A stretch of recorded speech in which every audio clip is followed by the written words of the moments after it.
तो आप लोग में से बहुत लोग बस यही पूछ रहे हो कि मार्केट रिसर्च कैसे कर सकते हैं, कैसे हमें स्टार्ट करना है ये सब? क्योंकि बहुत लोगों को क्लाउड किचन स्टार्ट करना है, बट क्या सेल करना है, कैसे समझें कि क्या चलेगा, क्या नहीं चलेगा, इस पे बहुत लोगों को डाउट। क्योंकि आप लोग स्टार्ट करने वाले हो तो क्विज़ीन आप लोग ने सेलेक्ट नहीं किया होगा, या फिर अगर कर भी लिया तो वो चलेगा, नहीं चलेगा, इसका कोई भरोसा है नहीं। तो सबसे पहले मार्केट में देखो क्या चल रहा है, ठीक है? अब ये कैसे करेंगे वो मैं बताऊँगा इस वीडियो। तो देखो 2 तरीका है, ऑफलाइन और ऑनलाइन, ठीक है? ऑफलाइन में आपको अपने आसपास के एरिया में जो भी रेस्टोरेंट है, वहाँ देखना है कि किस में ज़्यादा भीड़ रहता है, किस में अच्छा खासा फुटफॉल है, मतलब कौन से खाने को लोग ज़्यादा पसंद कर रहे हैं, ये चीज़ आपको नोट डाउन करना है, ठीक है? तो ऑफलाइन तो खैर बहुत हेक्टिक हो जाएगा, इतना कोई कर भी नहीं पाता है। अगर मान के चलो किसी हाउसवाइफ को स्टार्ट करना है या फिर घर के किसी लेडीज़ मेंबर को स्टार्ट करना है, तो वो लोग कितना मार्केट घूम के सर्च करेंगे। इसके लिए मैं ऑनलाइन ही बता देता हूँ, ऑनलाइन कैसे कर सकते हैं। ऑनलाइन में मैं आपको ज़ोमैटो, स्विगी दोनों का बता रहा हूँ, बट एग्जाम्पल मैं बस ज़ोमैटो का लूँगा क्योंकि उसका यूज़र इंटरफेस मेरे को थोड़ा अच्छा लगता है और थोड़ा सिंपल है, ठीक है? क्या करो आप, सबसे पहले अपना ज़ोमैटो ऐप खोलो, उसमें अपना घर का लोकेशन डाल दो, जैसे नॉर्मल खाना मंगाते हैं हम लोग वैसे करो। उसके बाद क्या करो, तो अब आपके सामने देख रहे होंगे कुछ फ़िल्टर्स जो आप लोग को यूज़ करना है, ठीक है? जो आप लोग को लगाना है ताकि आप लोग को एक आइडिया मिल जाए कि कौन से रेस्टोरेंट चल रहे हैं, कौन से नहीं चल रहे। सबसे पहला फ़िल्टर लगाना है 4 स्टार रेटिंग वाले रेस्टोरेंट के लिए, ठीक है? होता है ना 4 रेटिंग प्लस रेस्टोरेंट्स को मेरे को बस शो कराओ, तो आपको सबसे पहले वो लगाना है, ठीक है? वो लगा दोगे तो आपके सामने एक लिस्ट आ जाएगा जिसमें ओनली 4 स्टार रेटिंग के रेस्टोरेंट है या उससे ऊपर है। उसके बाद क्या करो, उसके बाद दूसरा फ़िल्टर लगाओ ग्रेट ऑफर्स का, मतलब 4 स्टार भी है रेस्टोरेंट में बट वो ऑफर भी अच्छा दे रहे हैं, मतलब खाना तो अच्छा है ही, इसीलिए उनको 4 स्टार मिला है और उसके ऊपर से वो ऑफर भी दे रहे हैं। तो मतलब कोई भी कस्टमर वही सेम चीज़ रिपीट करेगा ना कि सस्ता भी मिल रहा है और अच्छा भी मिल रहा है, तो ये कर लो। दूसरा काम हो गया, दूसरा फ़िल्टर हो गया। तीसरा फ़िल्टर है नियरेस्ट का। अगर आपको मन हो आसपास के रेस्टोरेंट पे ज़्यादा फोकस करने का तो लगाना, वरना मत लगा। नियरेस्ट मतलब कि वो सारे रेस्टोरेंट जहाँ से मेरा खाना जल्दी आ जाएगा, मतलब आपके लोकेशन के आसपास जो रेस्टोरेंट है वो इसमें शो हो जाएंगे, ठीक है? तो लगाना हो तो लगाना, ऐसा कोई ज़रूरी नहीं है। अब क्या करो, अब देखो कि ये जो आपके सामने रेस्टोरेंट खुल के आए हैं, इसमें क्या-क्या लोग सेल कर रहे हैं। मतलब क्विज़ीन होता है ना, जैसे नॉर्थ इंडियन, चाइनीज़ वगैरह-वगैरह जो भी क्विज़ीन है, ठीक है? तो इससे आपको क्या आइडिया लगेगा कि मेरे एरिया में कौन से क्विज़ीन को लोग ज़्यादा प्रेफ़र कर रहे हैं, ठीक है? जैसे नॉर्थ इंडियन हो गया, ठीक है? या साउथ इंडियन हो गया, या कोई भी जैसा भी जहाँ का है, चाइनीज़ हो गया, तो कौन-कौन से खाने को ज़्यादा प्रेफ़रेंस मिल रहा है, ठीक है? तो अगर इन खाने को वैसा प्रेफ़रेंस मिल रहा है, मतलब लोगों को पसंद आ रहा है इसलिए ऐसा हो रहा है, तो इसका मतलब हम लोग इससे क्या-क्या निकाल सकते हैं, अब वो देखो। तो देखो, अब यहाँ पे मैं अपना एग्ज़ाम्पल लेना चाहूँगा कि जब मैंने स्टार्ट किया था तो क्या-क्या देखा था। तो लास्ट ईयर 2022 में मई के टाइम में मैंने अपना किचन स्टार्ट किया था और जनवरी से लेकर मई तक मैंने बस इतना समय इसी में लगाया कि हमको क्या सेल करना है, ठीक है? क्योंकि ये सबसे इम्पोर्टेंट है। तो जैसा कि मैंने स्टेप बताया वैसे मैंने फ़ॉलो किया। अब मेरे सामने रेस्टोरेंट आ गए। अब मैं देख रहा था कि मेरे एरिया में नॉर्थ इंडियन फूड बहुत ज़्यादा चल रहा था और चाइनीज़। नॉर्थ इंडियन और चाइनीज़ बहुत ज़्यादा चल रहा था, ठीक है? तो अब मुझे लगा कि मैं अगर कुछ अलग खोलता हूँ, ठीक है? जैसे पिज़्ज़ा, बर्गर वगैरह खोल देता हूँ, तो मुझे उसके चांसेस थोड़े कम दिख रहे थे। क्यों कम दिख रहे थे? क्योंकि एरिया में मेरे पिज़्ज़ा हट भी था, डोमिनोज़ भी था, लापिनो भी था। तो ये सब ऑलरेडी वेल एस्टैब्लिश्ड ब्रांड बन चुके थे, ठीक है? और जो भी आउटलेट अपने में पिज़्ज़ा सेल कर रहे थे, मतलब मेरे में लोकल में 3-4 आउटलेट सेल कर रहे थे, किसी का रिव्यू अच्छा नहीं था। सेल तो कर रहे थे बट किसी का रिव्यू अच्छा नहीं था, 4 से नीचे था, ठीक है? तो मैंने सोचा कि ऐसे कैटेगरी में जाना ही क्यों जिसमें मेरे को एक तो एक्सपीरियंस नहीं, ठीक है? और ऊपर से मैं देख रहा हूँ कि इसको लोग पसंद नहीं कर रहे हैं। पसंद नहीं कर रहे इन द सेंस कि ये जो भी आउटलेट जो 4 से नीचे थे, ये लोग वैसा टेस्ट नहीं दे पा रहे जैसा जैसा ब्रांड देते हैं। जैसे डोमिनोज़, पिज़्ज़ा हट, ये सब नहीं दे पा रहे थे। इसलिए इनका रेस्टोरेंट नीचे था या क्लाउड किचन नीचे था। तो नॉर्थ इंडियन में ही कुछ करना था, बट क्या करें ये समझ नहीं आ रहा था। एक चीज़ मेरे को दिखा कि मैक्सिमम रेस्टोरेंट जो थे वो पनीर में ही लगे हुए थे। कढ़ाई पनीर, पनीर दो प्याज़ा, मतलब जितने पनीर के आइटम्स आप सोच सकते हो सब सेल कर रहे हैं, ठीक है? लेकिन बाकी वेजिटेबल्स पे किसी का ध्यान ही नहीं जा रहा था, ठीक है? ऐसा मेरे केस में हुआ था, ठीक है? ये नहीं बोल रहा हूँ कि सबके केस में सेम होगा। तो मैंने सोचा पनीर हटाओ, उसके अलावा जो सब्ज़ी हम लोग के घरों में नॉर्मली बनता है वो स्टार्ट करते, ठीक है? तो एक आइडिया तो ये आ गया दिमाग में, ठीक है? लेकिन अभी भी ये काफ़ी नहीं था, ठीक है? मतलब सब्ज़ी में हम कितना ही सब्ज़ी बना लेंगे, ठीक है? तो मुझे था कि कुछ नॉन-वेज में भी करना है। अब नॉन-वेज में क्या किया जाए? तो मैंने देखा कि एक-एक रेस्टोरेंट, जैसे मैंने टॉप 5 रेस्टोरेंट अपने पिक किए, वो फ़िल्टर वगैरह लगा के टॉप 5 रेस्टोरेंट नॉर्थ इंडियंस में, ठीक है?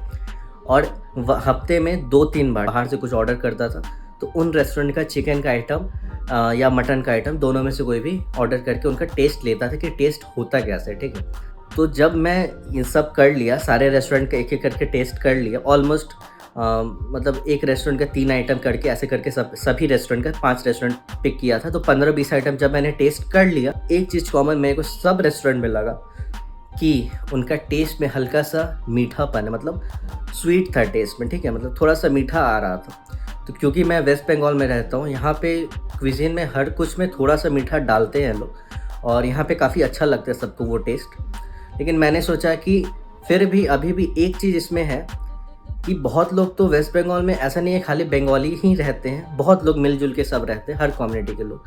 तो एक ही टेस्ट सबको देना, वो मुझे लगा कि यहाँ पे सब कोई दूसरा टेस्ट ज़रूर ढूँढ रहे होंगे बट मिल नहीं रहा है। तो ये चीज़ मुझे ट्रिगर किया कि अगर हम लोग जैसे घर पे बनाते हैं कोई चिकन, मटन वगैरह, तो उसमें हम लोग थोड़ा स्पाइसी देखते हैं कि थोड़ा तीखा होना चाहिए और मसालेदार होना चाहिए, ठीक है। तो मैंने यही सोचा कि हम लोग जैसे घर पे बनाते हैं चिकन, मटन, जो स्पाइसी हम लोग देते हैं, जो ऑलमोस्ट सभी को पसंद आता ही है घर पे, वही चीज़ स्टार्ट कर। तो ये चीज़ मुझे डिफरेंस लग रहा था और फिर मैंने रिव्यूज़ भी पढ़े हर एक रेस्टोरेंट के। मतलब मैं एक बार अगर सुबह में बैठता था तो 2 घंटा 3 घंटा एक रेस्टोरेंट के पीछे लगाता था कि इनके रिव्यूज़ में कहाँ पे दिक्कत आ रहा है। मतलब ऐसा होता है ना कि कोई एक रेस्टोरेंट अगर बहुत अच्छा चल जाता है और उसका कोई एक चीज़ कमी आने लगता है, मतलब किसी भी कोई माइनर चीज़ होगा कोई टेस्ट में, और लोग कंप्लेन जब करते हैं तो वो लोग कोई कंप्लेन पे रिस्पॉन्ड नहीं करते जल्दी, क्योंकि उनको भी लगता है यार 1-2 कंप्लेन से क्या ही हो जाए।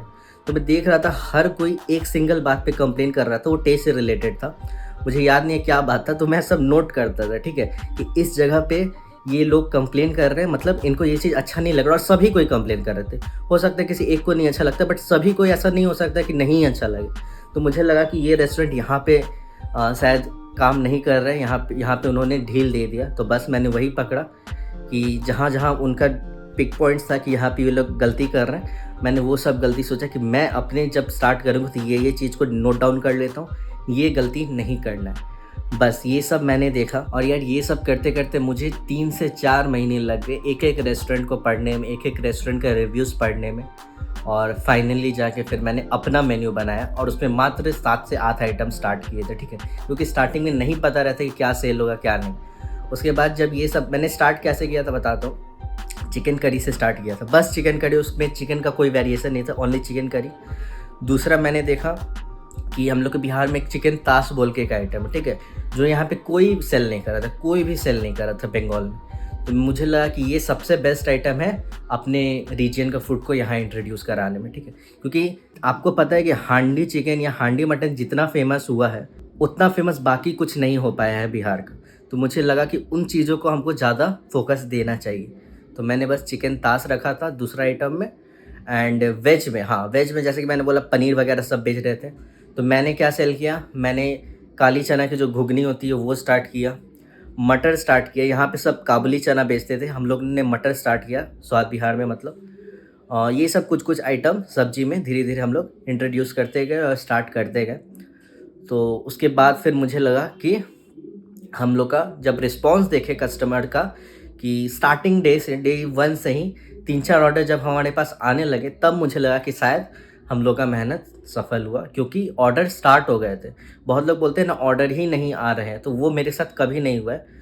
मैं सच बता रहा हूँ, कभी ऐसा स्टार्ट डे 1 से ऑर्डर आ रहे हैं, मैं तो यही बोल रहा हूँ, डे 1 से मेरे पास ऑर्डर आ रहे हैं। तो आप लोग क्या कर सकते हैं, तो जैसे मैंने किया कि एक रेस्टोरेंट अपने टॉप के रेस्टोरेंट को उठाया, टॉप के बस देखना, 3.5 3.6 को छूना भी मत, भूल जाना उन सब रेस्टोरेंट्स को, क्योंकि जोमेटो उनको कभी प्रमोट नहीं करने वाला। जब तक आपका रेस्टोरेंट 4 स्टार से ऊपर नहीं जाता, आप कितना भी ऐड चला लो, जोमेटो बस कुछ समय के लिए उसको प्रमोट कर देगा, बट उसके बाद फिर वो भी नहीं करता है, ठीक है। तो 4 स्टार के ऊपर ही के रेस्टोरेंट पे ध्यान दो और वो कहाँ गलती कर रहे उसको नोट डाउन करो, हर एक रिव्यू को पढ़ो। 1 महीना 2 महीना टाइम दो, स्टार्ट करने से पहले हर एक रिव्यू को पढ़ो, क्या क्या उनके क्विजीन में गलती आ रही है और क्या क्या आप अच्छा कर सकते हो। और एक बात बता रहा हूँ ना, कि आजकल के लोगों को ना, मतलब जो भी नौकरी वगैरह करते हैं या बाहर रहते हैं, घर से दूर रहते हैं, उनको रेस्टोरेंट का खाना नहीं चाहिए, उनको घर का खाना चाहिए। ये सबसे प्लस पॉइंट है आपके लिए। अगर आप लोग घर का खाना, शुद्ध खाना उनको प्रोवाइड कर सकते हो, तो मैं गारंटी कह सकता हूँ कि आप लोग का किचन बहुत अच्छा चलेगा, ठीक है। और एक एडवाइस मैं अपनी तरफ से आप लोग को बस इतना देना चाहूँगा कि पिज़्ज़ा, बर्गर ये सब के पीछे ज़्यादा मत पड़ना, ये सब पे मत इन्वेस्ट करने या ऐसा टाइप का किचन खोलने का ट्राई मत करना। इसमें ऑलरेडी बहुत सारे वेल एस्टैब्लिश ब्रांड्स हैं, ठीक है? और आजकल यार इतने ज़्यादा इस पे किचन्स खुल चुके हैं ऑलरेडी क्लाउड किचन के नाम पे। जिसको देखो वो पिज़्ज़ा बर्गर बेच रहा है, जिसको देखो, ठीक है? तो इस पे मत पड़ना, इसमें ब्रांड बनाना बहुत मुश्किल है, ठीक है? सेल्स हो जाएगा 10-20 हज़ार का, बट उससे कभी भी प्रॉफिट नहीं हो पाएगा। आप देख लेना, जो भी आजकल जो स्टार्ट कर रहे हैं ना पिज़्ज़ा बर्गर, मैं सबका बात नहीं कर रहा हूँ, लेकिन जो उनको देख के स्टार्ट कर रहे हैं ना, वो 1 महीना 2 महीना के अंदर उब के छोड़ देंगे, क्योंकि ऑर्डर्स नहीं आने वाले। बहुत कम चांस है, बहुत कम चांस से ऑर्डर आएंगे। मैं आपको लिख के दे रहा हूँ, 1 से 1.5 महीना में ये सारे किचन आपको बंद मिलेंगे, क्योंकि एक तो इतने ब्रांड्स हैं कि इनसे कॉम्पीट करना बहुत मुश्किल है, ठीक है? सिंपल सा बात है, सब ब्रांड से आप कॉम्पीट नहीं कर सकते। जो स्टेप सोचिए ना, डोमिनोज खुद का बेस बनाता है, खुद का पिज़्ज़ा बनाता है, और आजकल के लोग क्या कर रहे हैं, बेस भी बाहर से लेके आएंगे, उस पर बस टॉपिंग्स करके वो लोग बेक करके दे देते हैं, तो वो नहीं चलने वाला है। मेरा वर्ड्स थोड़ा हार्श है, बट ये ट्रू है, ये रियलिटी है, वो ज़्यादा टाइम तक नहीं चल पाएगा, ठीक है? दूसरा चीज़ मैं आपको बोलूँगा, ऑनलाइन सेल्स के भरोसे ही मत रहना। अगर आप ऑफलाइन भी ऑर्डर्स ले पा रहे हो, ऑर्डर्स एक्सेप्ट कर सकते हो, तो ऑफलाइन सेल्स को भी ज़्यादा प्रेफर करना, क्योंकि ऑनलाइन में 30% कमीशन आपको देना ही है, वो आप कम नहीं कर सकते, ठीक है? लेकिन ऑफलाइन में ये कमीशन का लफड़ा नहीं रहेगा, इसलिए ऑफलाइन सेल्स पे ज़्यादा फोकस करना, ऑनलाइन पे भी करना, बट ऑफलाइन पे ज़्यादा फोकस। तो बस मैं यही बोलूँगा कि खाना बनाने आता है तभी स्टार्ट करो, नहीं तो 1-2 महीना बाद अगर ऑर्डर अच्छे आने लगेंगे ना, तो आप खुद उब जाओगे इस काम से। इसीलिए बोल रहा हूँ कि खाना बनाने में इंटरेस्ट हो तो स्टार्ट करना, और कैसे रिसर्च करना मैंने बताया, जोमेटो खोलना, फिल्टर्स लगाना, जो भी मैंने बताया, और देखना टॉप रेस्टोरेंट्स क्या है और क्या क्या सेल कर रहे हैं, कौन से क्विजीन में वो लोग हैं। उस क्विजीन में अगर आपको लग रहा है ये आइटम मिसिंग है और ये आइटम मुझे को अच्छा बनाना आता है, मैं अच्छा दे सकता हूँ, घर वाला टेस्ट, तो आप ज़रूर उसमें करना, और वो क्विजीन और वो आइटम को ज़रूर रखना, ठीक है? नॉर्थ इंडियन मैं बोलूँगा, नॉर्थ इंडियन खोलो। नॉर्थ इंडियन में रिस्क बहुत कम रहता है, क्योंकि वो चलता ही चलता है, सबको ही खाते हैं, इसलिए नॉर्थ इंडियन खोलना। एंड उसमें मेन्यू आइटम्स देखना कि आपके एरिया में क्या सेल नहीं हो रहा है, उस पर ज़्यादा फोकस करना, ठीक है? और हर एक रेस्टोरेंट का रिव्यू पढ़ना। मैं गारंटी दे रहा हूँ, हर रेस्टोरेंट कोई ना कोई एक जगह पे जाके अटक जाते हैं, जिसको वो लोग ठीक नहीं कर पाते, और वही आपका प्लस पॉइंट बनेगा। उसको आप लोग ठीक कर दो, उस टेस्ट को अगर ठीक कर दोगे तो आप लोग का रेस्टोरेंट बहुत अच्छा चलेगा। जैसे मेरे केस में बोला, यहाँ का जो भी रेस्टोरेंट थे, वहाँ पे टेस्ट जो आता था वो हल्का सा स्वीट, मतलब मीठा टेस्ट आता था, ठीक है? मैक्सिमम रेस्टोरेंट, और बस मैंने वही चेंज किया, स्पाइसी कर दिया खाने को, घर जैसा फीलिंग दे दिया कि घर में जैसे आप शुद्ध खाना खाते हो वैसा ही हम लोग सेल करेंगे। बस लोगों को यही पसंद आया स्वाद बिहार के बारे में। एंड हम लोग का क्लाउड किचन स्टार्टिंग डे 1 से अच्छा चल रहा है, और भगवान का कृपा से अभी आगे भी अच्छा चलते रहे। तो बस यही था आज के वीडियो में, जो भी मैं मार्केट रिसर्च के बारे में आप लोगों को बताना चाहता था। और ऑफलाइन भी जाके देखना कि क्या लोग ज़्यादा पसंद कर रहे हैं मार्केट में निकलना, देखना कौन सी दुकान पे कितना भीड़ रहता है और लोग क्या पसंद करना चाहते हैं। कुछ फीडबैक फॉर्म भी बना सकते हो। तो यही था आज का वीडियो। चलिए अब आपसे मिलते हैं किसी और वीडियो में। कोई और टॉपिक मुझे लगेगा कि ये ज़रूरी है क्लाउड किचन खोलने से पहले, तो मैं बता दूँ। और मैंने जो बोला, पिज़्ज़ा बर्गर ये सब सेल करने से दूर रहो, ज़्यादा समय तक इसका स्कोप नहीं है, ठीक है? आप लोगों को भले ही बहुत लोग मोटिवेट कर दे, बट आप लोग खुद देखना कि 1 से 1.5 महीना में बहुत सारे किचन, क्लाउड किचन, जो बिना कोई पर्पस का बस देखा देखी में खुले हैं। अभी जो रिसेंट में इतना ट्रेंड चल गया क्लाउड किचन ब्लॉगिंग या क्लाउड किचन खोलने का, वो सब नहीं चलने वाला है। बहुत लोग बंद कर देंगे, मैं गारंटी के साथ बोल रहा हूँ, बहुत लोग बंद कर देंगे। तो बस यही था आज का वीडियो। चलिए आपसे मिलते हैं किसी नेक्स्ट वीडियो में, तब तक के लिए बाय, अच्छे से रहिए, एंड सबको हैप्पी न्यू ईयर। ये साल बहुत अच्छा गया मेरे लिए भी। इसी साल मैंने यूट्यूब करियर स्टार्ट किया, या फिर जो भी वीडियोस वगैरह स्टार्ट किए। स्टार्टिंग में तो मुझे कुछ बोलने भी नहीं आता था, बहुत अटकता था, बट फाइनली अब कैमरा के सामने उतना दिक्कत नहीं होता जितना पहले होता था। चलिए बाय।